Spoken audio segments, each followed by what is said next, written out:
একবার এক মুশরিক রাসূল করিম সাল্লাল্লাহু আলাইহি ওয়াসাল্লামের কাছে এসেছেন একটা ভাঙ্গা ঠ্যাং ভাঙ্গা কল্লা ভাঙ্গা একটা মূর্তি নিয়ে। হুজুর বলছেন যে তোমার এই মূর্তিটার কল্লা ঠ্যাং ভাঙ্গা কেন?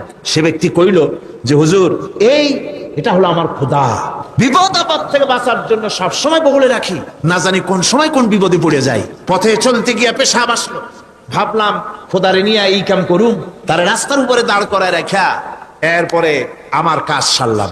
এসে দেখি খোদাটার মাথা থেকে শুরু করে পা পর্যন্ত খালি ভিজা। ভাবলাম খোদার শরীর ভিজা, নিশ্চয়ই কোনো বরকতের পানি হবে।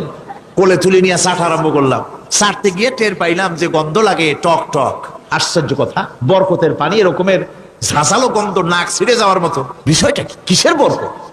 এদিক ওদিক তাকায় দেখি দূরে একটা কুত্তা দাঁড়ানো আর তার নিচের থেকে পানি টপকাচ্ছে।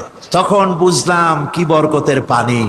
কয় হুজুর মেজাজটা খারাপ হয়ে গেল, খোদাটা ঠ্যাং না ধরিয়া ঠ্যাং ধরে বললাম তুই খোদা না হুদা?